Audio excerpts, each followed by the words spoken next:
السلام علیکم ورحمۃ اللہ وبرکاتہ۔ کیسے ہیں ناظرین؟ امید کرتے ہیں آپ تمامی حضرات خیریت سے ہوں گے انشاءاللہ۔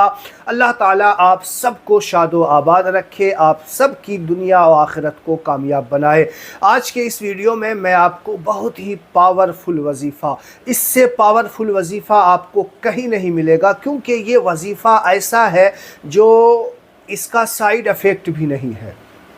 آپ یقین کیجئے کہ اور کوئی وظائف ہو سکتے ہیں جو حدیث پاک سے ثابت نہ ہو، بزرگان دین سے ثابت نہ ہو سکتا ہے اس کا کوئی سائیڈ افیکٹ ہو جائے، لیکن یہ وظیفہ ایسا ہے کہ اس کا کوئی سائیڈ افیکٹ نہیں ہے۔ وہ وظیفہ آپ کے سامنے آج ہم رکھنے جا رہے ہیں، اور یہ وظیفہ آپ کو جو کرنا ہے نا، یہ وظیفہ عشاء کی نماز کے بعد کرنی ہے، اور کتنے دن کرنا ہے وہ آپ کو میں آگے بتانے والا ہوں۔ دیکھیے، یہ وظیفہ آپ اگر کاروبار میں بندش ہو گئی ہے اس کے لیے کر سکتے ہیں، رزق میں برکتیں نہیں ہو رہی، کاروبار میں اچھا چل رہا ہے لیکن برکت نظر نہیں آ رہا، پیسہ آتا ہے لیکن چلا جاتا ہے، رکنے کا نام نہیں لے رہا، اولاد نافرمان ہو گئی ہے، اس کے لیے یہ وظیفہ آپ کر لیجئے۔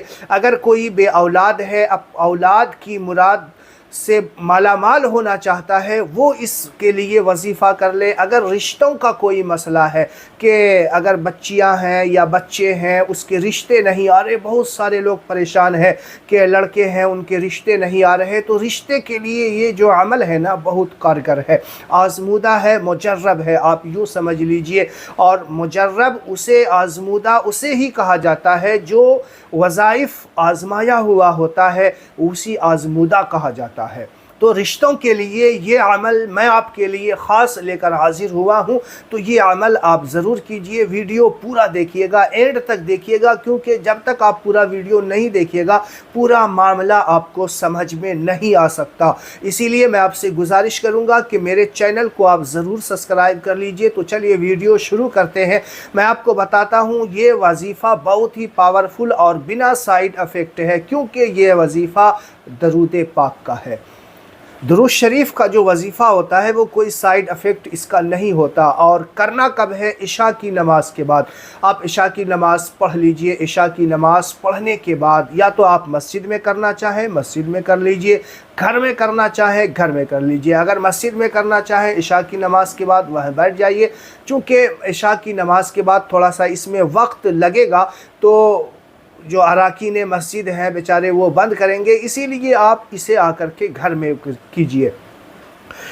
اور گھر میں جو وظیفہ کرنا ہے، آپ نماز پڑھ کر کے عشاء کی جماعت کے ساتھ آئیے، اور الگ کمرے میں جہاں آپ کو کوئی پریشان کرنے والا نہ ہو، آپ کو کوئی چھیڑنے والا نہ ہو، گھر والوں سے بالکل تنہائی بول دیجئے کہ کچھ دیر وقت لگے گا، آپ مجھے جو ہے پریشان نہ کریں۔ آپ کمرہ بند کر لیجئے اور جا نماز بچھا کر کے آپ جو ہے یہ وظیفہ آپ کرنا ہے۔ آپ بیٹھ جائیے، بیٹھنے کے بعد 2 رکعت آپ کو صلاۃ الحاجات کی پڑھنی ہے۔ حاجت کی نماز کا طریقہ میں نے اپنے چینل پہ ڈال دیا ہے، آپ جا کر کے وہاں دیکھ سکتے ہیں۔ یہاں اگر بتانے لگ گیا تو ویڈیو لمبا ہو جائے گا، اسی لیے میں آپ سے گزارش کروں گا، حاجت کی نماز کا جو ہے طریقہ میں نے اپنے چینل پہ اپلوڈ کر دیا ہے، وہاں آپ جا کر دیکھ سکتے ہیں۔ حاجت کی جو نماز ہے 2 رکعت آپ کو پڑھنی ہے۔ نیت کس طریقے سے کریں گے وہ میں آپ کو بتا دیتا ہوں۔ نیت کی میں نے 2 رکعت نماز حاجت کی واسطے اللہ تعالیٰ کے، منہ میرا کعبہ شریف کی طرف اللہ اکبر کہہ دیجئے، اور باقی جو نفل نماز پڑھتے ہیں اسی طریقے سے آپ نفل نماز کی طرح پڑھ لیجئے۔ نماز پڑھ لیے آپ، نماز پڑھنے کے بعد جا نماز پہ آپ قبلہ رو ہو کر کے بیٹھ جائیے، بالکل اس طریقے سے جو تھوڑا ترچھا ہو کر کے بیٹھتے ہیں اسی انداز میں آپ بیٹھ جائیے، اور 11 مرتبہ آپ درود ابراہیم پڑھنا آپ کو۔ 11 مرتبہ درود ابراہیم، اللہم صلی علی محمد وعلی آل محمد کما صلیت علی ابراہیم وعلی آل ابراہیم انک حمید مجید، اللہم بارک علی محمد وعلی آل محمد کما بارکت علی ابراہیم وعلی آل ابراہیم انک حمید مجید۔ یہ درود شریف جو ہے آپ 11 مرتبہ پڑھیجئے، اول میں اور آخر میں بھی آپ 11 مرتبہ پڑھیے گا۔ اس کے بعد جو آپ کو پڑھنا ہے آپ دیکھ لیجئے، اللہم صلی علی محمد وعلی آل محمد استغفر اللہ۔ یہ ایک تسبیح ہو گئی. کتنا؟ اللہم صلی علی محمد وعلی آل محمد استغفر اللہ. یہ ایک تسبیح. اسی طریقے سے آپ اسے جو ہے 111 مرتبہ پڑھیے. آپ کتنی مرتبہ؟ 111 مرتبہ آپ اسے پڑھ لیجئے، اور پڑھنے کے بعد پھر 11 مرتبہ اللہم صلی علی محمد وعلی آل محمد کما صلیت علی ابراہیم، یعنی درود ابراہیم آپ یاد کر لیجئے. اگر یاد ہے تو اچھی بات ہے، نہیں یاد ہے تو اسے یاد کر لیجئے. اور میں نے پڑھ کر کے اس لیے سنا دیا آپ کو کہ اگر آپ کی کہیں کوئی غلطی ہو گئی ہو تو اسے آپ سن کر کے درست کر لیجئے، یاد کر لیجئے درود ابراہیم کو. پھر اس کے بعد یہ آپ وظیفہ کیجئے. اور جب آپ نے یہ تسبیح پڑھ لی، اس کے بعد درود شریف وغیرہ پڑھ لیا، اب آپ کو سجدے میں چلے جانا ہے. سجدے میں جانے کے بعد اللہ تعالیٰ کی بارگاہ میں دعا کرنی ہے. سجدے کی حالت میں آپ کو دعا کرنی ہے، کیونکہ بندہ جب سجدے کی حالت میں ہوتا ہے نا تو اللہ تعالیٰ کے بہت زیادہ قریب ہو جاتا ہے.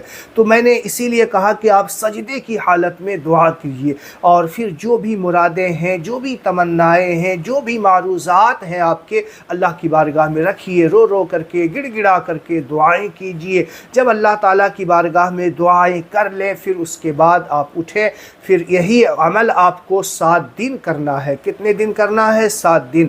اور جس خاص مقصد کے لیے کر رہے ہیں، اگر وہ 7 دن میں آپ کو فائدہ نظر نہیں آیا، آپ 11 دن کر لیجئے. اسی طریقے سے 11 دن کے بعد آپ دیکھیے گا انشاءاللہ آپ کی مرادیں پوری ہوں گی. جو کام آپ کے حق میں بہتر ہوگا اللہ تعالیٰ وہ ضرور آپ کو عطا فرمائے گا. تو یہ وظیفہ تھا جو میں نے آپ کو بتا دیا. عشاء کی نماز کے بعد آپ کو کرنی ہے.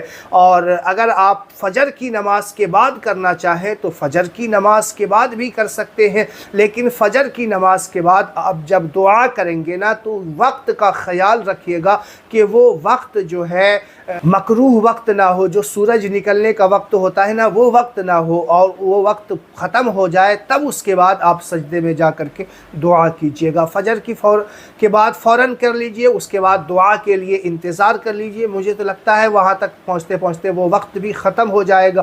پھر اس کے بعد آپ دعا کیجئے. اگر پریشانی زیادہ بڑی ہے نا تو آپ 2 ٹائم کر لیجئے. اگر پریشانی کوئی زیادہ بڑی نہیں ہے تو آپ 1 ٹائم کر لیجئے. لیکن میں تو یہی کہتا ہوں بہتر ہے آپ 2 ٹائم کر لیں گے، فجر کی نماز کے بعد، عشاء کی نماز کے بعد. تو یہ زیادہ بہتر ہے، کیونکہ عبادتیں ہوا کرتی ہے جو عبادتیں اللہ کی بارگاہ میں کی جاتی ہے. آپ تسبیحات پڑھ رہے ہیں، اور درود شریف کے تو فضائل ہی بے شمار ہیں. آپ سنتے رہتے ہیں. میں یہاں پہ بیان کرنے لگ گیا تو ویڈیو کافی لمبا ہو جائے گا. اسی لیے درود شریف جو ہے اس کی بہت فضیلتیں آئی ہے. درود شریف کا جو وظیفہ ہوتا ہے وہ بنا سائیڈ افیکٹ کا ہوتا ہے. آپ کیجئے آنکھ بند کر کے. حرام مال سے بچیے، نماز کی پابندی ضرور کیجئے. ویڈیو کو زیادہ سے زیادہ شیئر ضرور کیجئے. تو چلیے آپ اپنا اور اپنے سے جڑے تمام لوگوں کا خیال رکھیے گا. میرے لیے دعا کیجئے گا. السلام علیکم ورحمۃ اللہ وبرکاتہ.